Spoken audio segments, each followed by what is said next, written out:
अस्सलामुअलैकुम नाज़रीन हज़रात, मैं हूं अली शाराबा और आप देख रहे हैं तस्नीम टीवी। चलिए बुलेटिन की शुरुआत करते हैं आज की खास तरीन खबरों के साथ।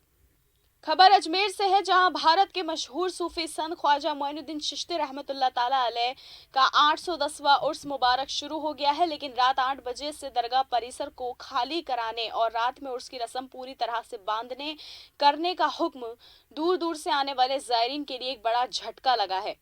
इस हिस्से में रजा एकेडमी के सदर अलहाज मोहम्मद सईद नूरी ने कांग्रेस सदर सोनिया गांधी और केंद्रीय और इलाकी सदरों को खत भेजकर ज़ायरीनों की उम्मीदों के लिए दरगाह सदर में उर्स तकरीबात करने की मांग की है।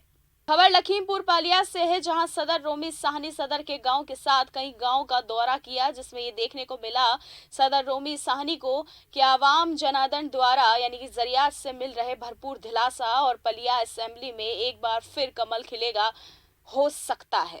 खबर कोपा से है, जहां सरस्वती पूजा के सिलसिले में कोपा पुलिस स्टेशन में अमन कमेटी की मीटिंग होने और ये मीटिंग सरन के एसडी अरुण कुमार की सदाकत में हुई।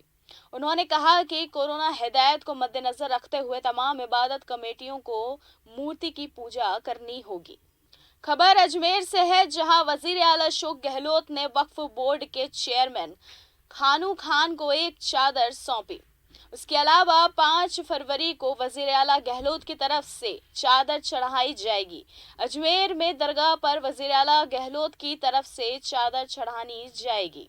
खबर नदबई से है, जहां नदबई इलाके के वनुआ गांव में फायरिंग करके नौजवान को कत्ल करने की कोशिश के मामले में थाना लखनपुर पुलिस ने एक शख्स को गिरफ्तार करके अदालत में पेश किया, जहां से मुलजिम को पुलिस रिमांडर पर भेज दिया गया। नदबई इलाके में 2 अलग अलग हादसे में 2 जनों की मौत हो गई। पुलिस ने दोनों लाश को सीएचके मुर्दा घर में रखवाया। बाद में शिनाख्त होने पर एक लाश का पोस्टमार्टम करा के लाश के घर वालों के सुपुर्द कर दिया। पुलिस के हिसाब से बेलोरा के रहने वाले पुन्नाराम सेन बेटे मंगलराम सेन कस्बे की ओर आ रहा था। इसी दरमियान शांति कॉलोनी करीब प्राइवेट स्कूल की गाड़ी की चपेट से हादसा हो गया। बाद में पुलिस ने ट्रैक्टर और बाइक को अपने कब्जे में ले लिया। हालांकि ट्रैक्टर का चालक मौके से फरार हो गया है। खबर बदायूं से है, जहां मुबसिर ने कहा कि इंतखाबात पर अमन तरीके से होंगे। दाबता अखलाक के खिलाफ वर्जी करने वालों को किसी सूरत बख्शा नहीं जाएगा। इसके साथ उन्होंने कोरोना प्रोटोकॉल पर सख्ती से अमल करने की हिदायत भी दी है। खबर चतरा से, जहां राजपुर थाना में सरस्वती पूजा को कोरोना की हिदायत को देखते हुए शांति कमेटी के एक अहम जिरगा किया गया, जिस जिरगे में पूरे थाना इलाके से अवामी कारकुन, अवाम नुमाइंदा और आम अवाम भी शामिल थी। जिरगे की सदरता इंस्पेक्टर सुधीर कुमार चौधरी ने की और जिरगे में इलाके के कामयाब ओहदेमंद हुलास महतो ने साफ हिदायत देते हुए कहा कि सरस्वती पूजा को इस बार कोरोना की गाइडलाइन को मद्देनजर करना है और ज्यादा भीड़ भाड़ से बचना है।